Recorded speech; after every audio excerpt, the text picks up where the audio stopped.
भारतातील घराचा सर्वात महागडा व्यवहार गुरुग्राममधील 271 कोटी रुपयांचे पेंट हाऊस कोणी खरेदी केले? जर तुम्हाला रिअल इस्टेट मधील व्यवहाराबद्दल संपूर्ण माहिती हवी असेल तर आमच्या चॅनलला सबस्क्राईब करा आणि नवनवीन व्हिडिओ अपडेट्स मिळवा. सबस्क्राईब करा आणि तुमच्या रिअल इस्टेट नॉलेज मध्ये भर घाला.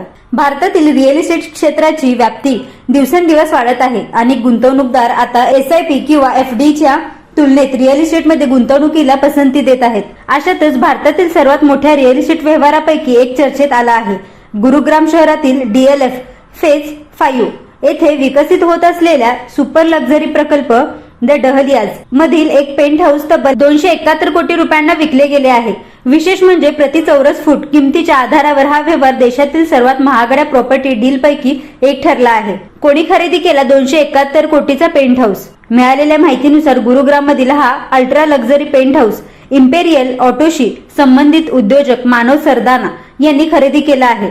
या पेंट हाऊसचे सुपर एरिया सुमारे 17,200 चौरस फूट तर कार्पेट एरिया सुमारे 10,500 चौरस फूट आहे.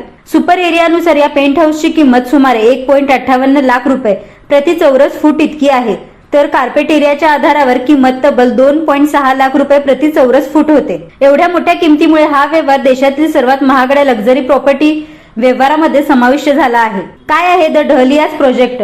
DLF ने ऑक्टोबर 2024 मध्ये गुरुग्रामच्या DLF फेज 5 परिसरात सुमारे 17 एकरवर या सुपर लक्झरी प्रकल्पाचे लॉन्चिंग केले होते. या प्रकल्पात एकूण 420 अपार्टमेंट्स आणि पेंट हाऊस आहेत.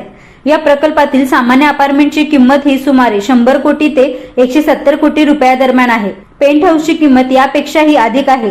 DLF ला या प्रकल्पातून एकूण 40,000 कोटी रुपयाहून अधिक कमाईची अपेक्षा आहे. कंपनीने आतापर्यंत या प्रकल्पातील 65% अधिक युनिट्सची विक्री केली आहे. गुरुग्राम आणि मुंबईत लक्झरी घरांची मागणी वाढली. कोरोना महामारीनंतर देशातील प्रमुख शहरांमध्ये लक्झरी घरांच्या मागणीत मोठी वाढ पाहायला मिळत आहे. विशेषतः गुरुग्राम आणि मुंबईमध्ये कोट्यावधी रुपयांचे अपार्टमेंट्स आणि पेंट हाऊसच्या अनेक मोठ्या डील समोर आल्या आहेत. गुरुग्राम मधील ताज्या 271 कोटी रुपयांच्या व्यवहारातून लक्झरी रिअल इस्टेटची वाढती मागणी स्पष्ट होत आहे. DLF ची कामगिरी आणि विक्रीचे लक्ष. चालू आर्थिक वर्ष 2026-27च्या पहिल्या तिमाहीत कोणताही नवीन प्रोजेक्ट लॉन्च न झाल्यामुळे DLF ची सेल्स बुकिंग 94% घटून 657 कोटी रुपये राहिली. मात्र असे असतानाही कंपनीचा एकत्रित निव्वळ नफा 4% वाढून 793.90 कोटी रुपये झाला आहे. DLF ला विश्वास आहे की चालू आर्थिक वर्षासाठी निश्चित केलेले 20,000 कोटी रुपयांचे वार्षिक सेल्स बुकिंगचे लक्ष्य कंपनी सहजपणे पूर्ण करेल.